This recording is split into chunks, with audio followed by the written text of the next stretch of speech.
Hello, welcome back to another episode of Courageous Leaders Connected Teams. I'm your host, Stephanie Freeth, and I'm thrilled to be here and talking to you today about a subject that's really important to me.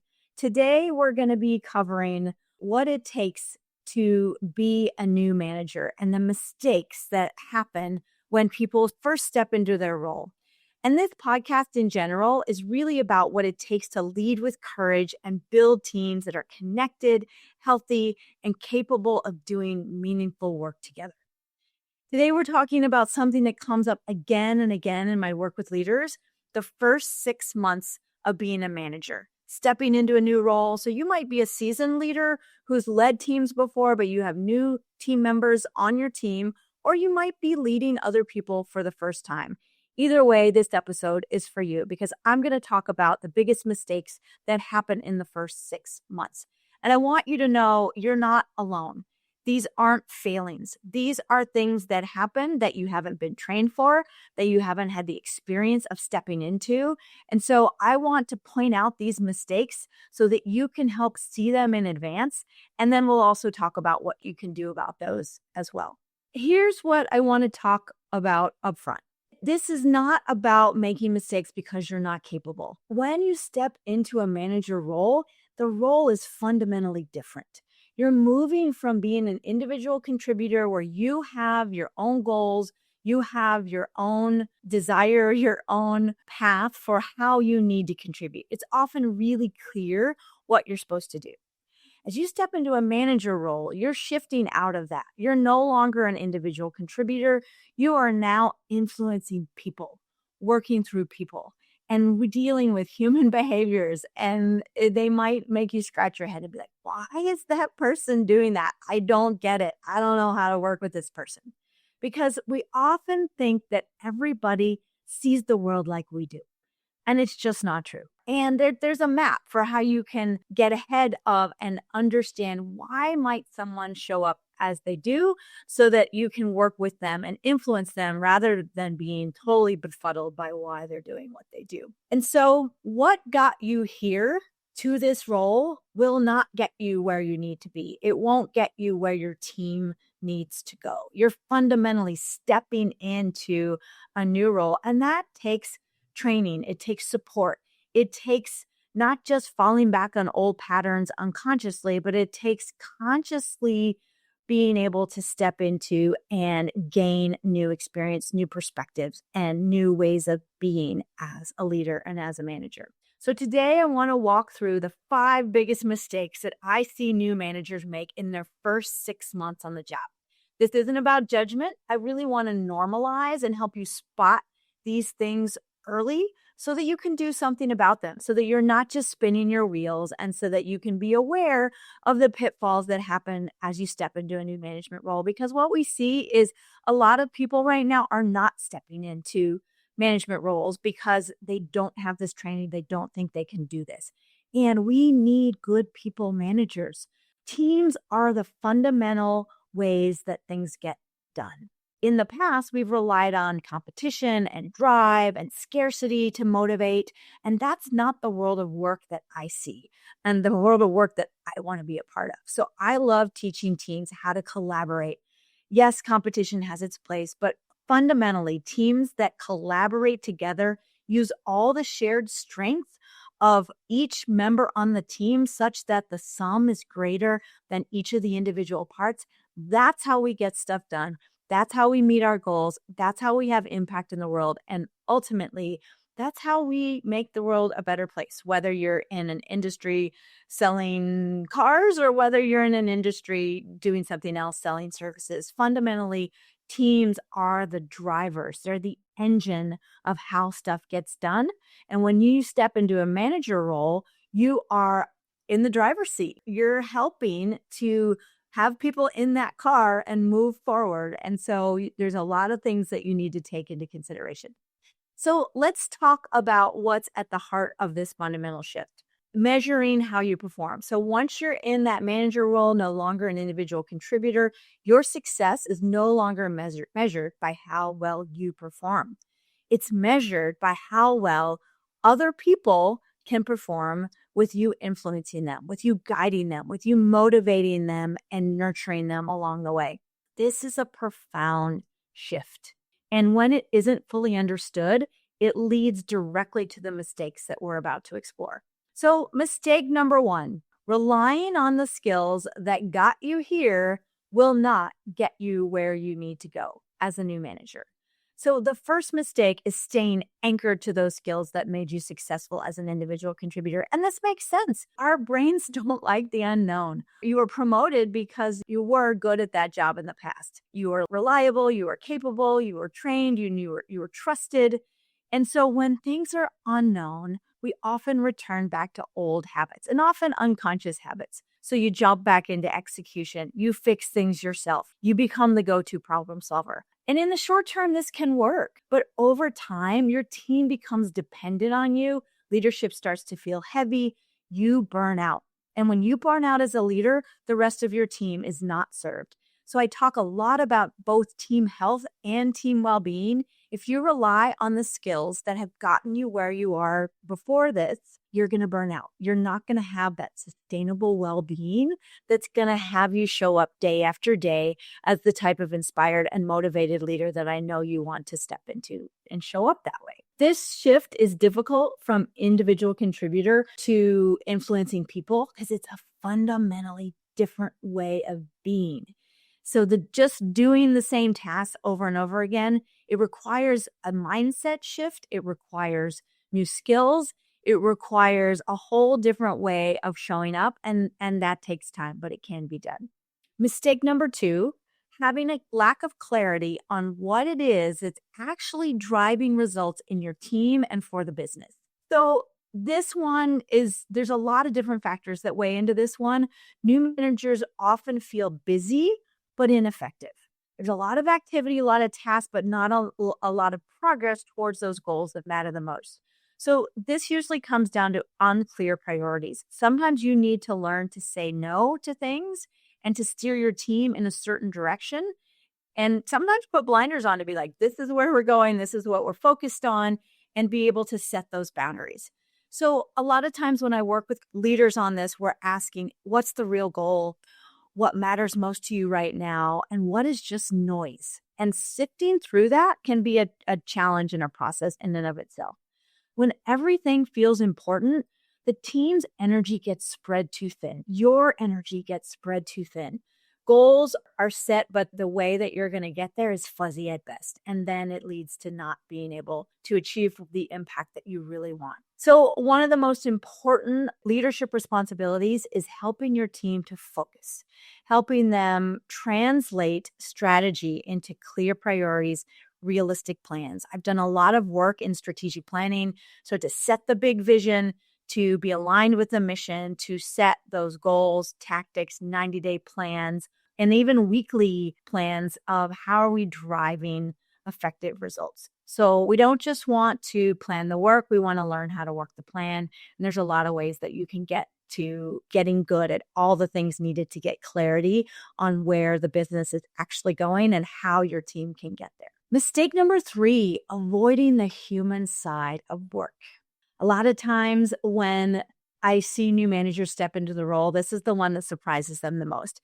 They're underestimating how much leadership is about human behavior, understanding human behavior, being able to interpret it and work with people in a way that helps them be their best selves. We can never make someone do something. Even if you have positional authority over someone and you can give them tasks, getting someone to, you can't actually make them do it. So people talk a lot about holding others accountable, and sometimes that backfires.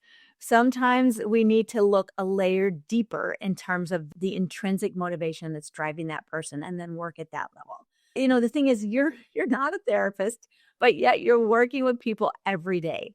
People who have stress, people who have emotions, people who are going through reactivity, people who are dealing with all sorts of things at home.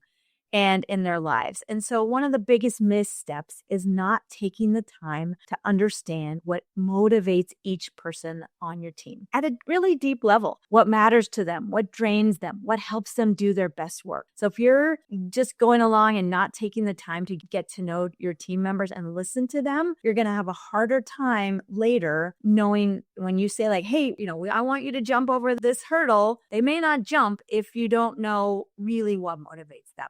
So when leaders skip this step and avoid the human side of work, they misinterpret behavior. They also can assume that there's resistance when someone's actually just overwhelmed. They can assume disengagement when there could be something else that's going on. People also don't leave jobs because of the work most often. It can happen, but they leave because they don't feel seen or supported. So when you as a manager can really understand truly what motivates your team members, they will feel seen, they will feel supported, they will feel like they'll do anything as a team to collaborate to get where you want to go together. Connected teams are built through trust, through attention, through nurturing, through curiosity, all these ways of being, especially when you focus on the human side of work and when you give yourself tools that I'll talk about in a bit, what those are. When you give yourself tools to help you decode the human side of work, you're going to be so much farther ahead as a manager. And this isn't something that just happens in the first 6 months on the job. It's something that you will take with you throughout your career and even throughout your life in terms of how to influence people, how to show up, how to communicate, and how to move results ahead. So mistake number 4 that I see new managers make is filling every minute with meetings, having your day be back to back to back meetings with no time for reflection. So new managers often feel the pressure to be available and responsive. Their calendars are full. They want to, again, be responsive to the people that they're working with, but they're not leaving themselves time to think, time to process, time to reflect and think deeply. And leadership without reflection is just reactivity. You may just chase the next shiny thing. You may deal with the urgent, but not the important. So without time to step back, leaders lose perspective. And that's particularly relevant in those first 6 months on the job because there's just so much to do. It's so new. It's so overwhelming. And when you don't have time to reflect, you don't see the patterns, you don't see risks, and you just forge ahead. So I often like to say, this is like running from Michigan, where I live, to Florida without realizing that you could pause, reflect, and be like, I could buy a plane ticket to Florida instead of starting to run. And so when we create the space to reflect, sometimes that shortcut, that strategy, that focus, that tactic will appear. That doesn't happen if you just start running to Florida. And so this becomes non-negotiable. Strong leaders intentionally create space for reflection, for making sense of things, for course correction. It's not optional. It's part of the job. It's not a luxury to create that space, and you have to hold it on your calendar. So I like to work with leaders in a way that helps support them. And I also guide people through reflective processes as well when they do hold the space. Mistake number 5. This one is not being aware of your blind spots. And so this one is actually really impactful, but it's hard to see. They're blind spots. That's why we can't see them. So assuming everyone thinks, communicates, and works the way you do is the blind spot. And every leader has blind spots. And in the first 6 months, many managers aren't aware of their blind spots, and people won't tell you yet. Are your new direct reports going to be like, hey, new manager, you got a blind spot? Maybe they will, maybe they won't. But if they do, it's probably a gift. Without awareness, leaders unintentionally create friction and miss early warning signs because of their blind spots. So leadership growth begins with self-awareness. It's reinforced with feedback from others that becomes that mirror. And then the leaders who grow are the ones who remain curious about themselves. They're not overly judgmental. They know their strengths. They know their blind spots. They're willing to work on those blind spots and ask for support around helping to address those blind spots. And then This type of courageous leadership requires humility. It requires self-awareness. It requires leading with that ego that's like, I have to know everything. I can't admit weakness. I can't be vulnerable. When you have a system for learning your blind spots, which I'll tell you about how you do that, then you open up a lot of ways to prevent things that you'll find out later, because blind spots show up over and over again, and they're going to show up in your feedback. And so as you progress as a manager, the more you can tune into those blind spots, and by all means use your strengths, but don't ignore the blind spots, and I can help you see those. If any of these mistakes sound familiar, I want you to hear this clearly. You're not alone. You are not failing. You haven't been taught many of these things. And these are common patterns, especially when people step into leadership without intentional support. I see so many companies that just throw their leaders in. They might have a little bit of training here and there. And there's a lot to be said for learning and experience on the job. But when you don't have guidance in parallel with that, you can spin your wheels over and over again. So it's not about being perfect and getting things right all of the time. It's about noticing, adjusting, course correcting. So if you want a place to start reflecting, I encourage you not only to look at yourself, but also look at the health of your team and really be honest about that. I've actually created a team health quiz that helps leaders. It's a 10-question quiz. It's quick, but it's insightful, and it's based on all the decades of experience I've had in working with leaders and teams to help them build both healthy and high-performing teams. Because a lot of times you may think your team is high performing, but it's not healthy. It's in that strain and burnout zone. Or other teams are underperforming potential, and other teams are just stuck in this drama zone. They're just not getting anywhere. They're mired in the mud. I want to now talk through what you can do about these mistakes. So I've gone over the mistakes, but I want to tie this into how I work with leaders and teams. So I'm a lifelong learner. I'm curious, a student of leadership development, got an MBA, went to Princeton, really study this stuff. And of all the tools that I've studied and assessments and personality ways of seeing things, there's a couple different tools that I love the most. There's a body of work called conscious leadership. And there's also something called the Enneagram, which is a very ancient tool that also has a lot of modern psychology overlay on it these days that can really help teams. It's like a map of human development.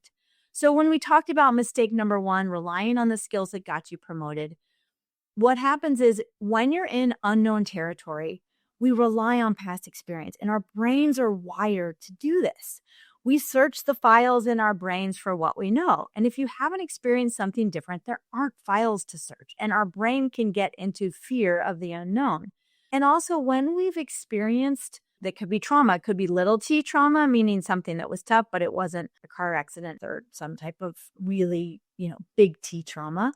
Our brains can get in this looping mechanism that repeats over and over. What the Enneagram does, and we're making a little bit of a leap here, but the way that I've found to work with leaders and teams, I do something called a team Enneagram workshop. We do an assessment and we use the Enneagram as a map for how is this person showing up? What are their motivations? What are their drivers? What are their underlying core fears? And when you map not only the individuals and know their motivations, which gets us to mistake number 3, then you have a map for how is this particular team with these 7, 12 people on the team, however many it is, you have a map for how's this team showing up individually. And then we also have data that we can create to say this team is showing up like this archetypal pattern. And when we've got that, you can say like, hey, this team is showing up like type 2, the considerate helper. What are the strengths? What are the risks and challenges for how this team is showing up? So for all these mistakes that I have talked about and what happens in the reality of being a new manager, to me, the fastest and deepest way to help with all of these is to do a team Enneagram assessment, to do an in-person workshop where we're learning what is the Enneagram, how does it work, how are these behavioral patterns showing up. It's like being handed the map of how does human behavior work. So when you really start to be a student of that human side of behavior and why do people do what they do, the Enneagram gives you a map. And I really hold the Enneagram with reverence. It's so wise. It's hard to describe how wise it is until you've actually experienced it. So I always encourage new teams to be like, hey, take the assessment, see for yourself.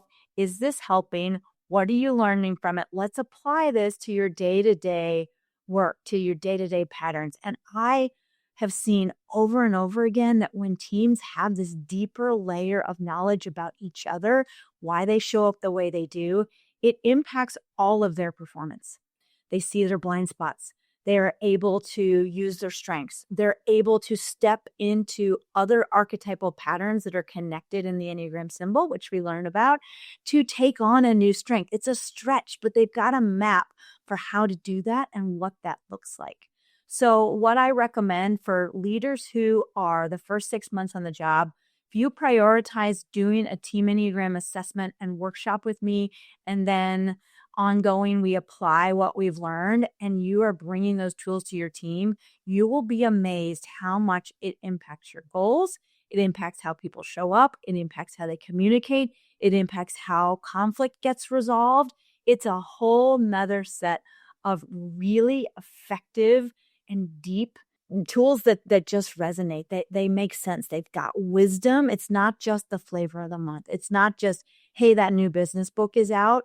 These are really deep tools that I have seen absolutely transform teams. And the leaders who are using this have that advantage. They are able to map why humans do what they do. They apply it to their team. Then they get to translate it to how that impacts the way they show up as leaders and teams and the way they get stuff done in the world and get the results that they are working so hard towards. So the Team Enneagram Workshop, what it does is it also builds in that time for reflection.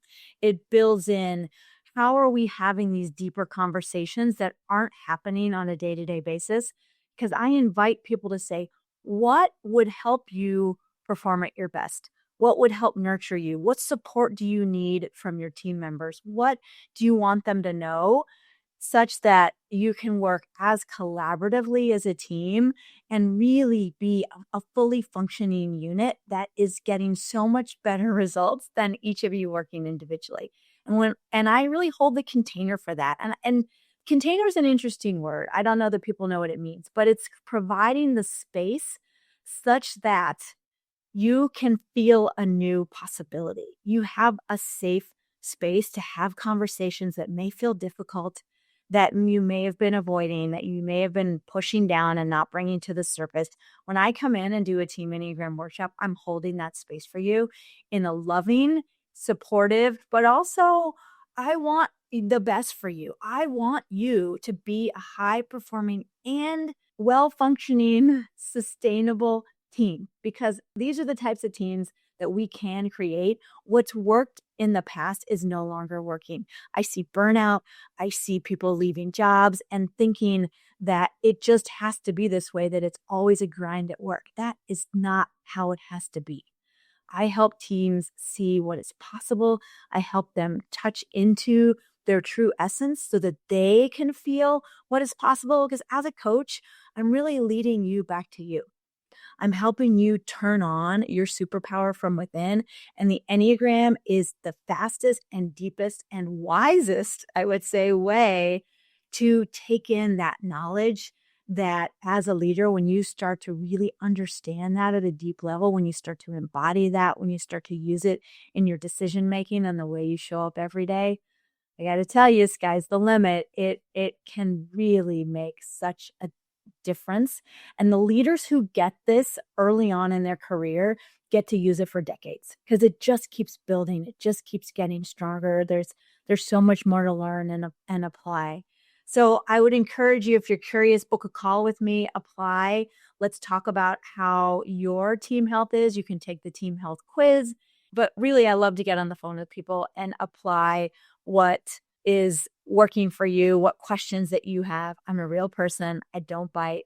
I'm going to push you. And yet I encourage you, if you are ready to have a whole new way of showing up as a new leader and you're ready to embody these skills, let's hop on a call. Would love to support you. Take that team health quiz. That's it for today's Courageous Leaders Connected Teams podcast episode. I hope you found something valuable in it. I hope you heard yourself in these pain points. Again, you're not alone. These are common things that I want to point out so that you know it doesn't have to be this way forever and that there are ways to get through it. So thanks so much. If you haven't subscribed to the podcast, please do that. That helps us reach others who this content will be valuable for. And until next time, stay courageous, stay connected.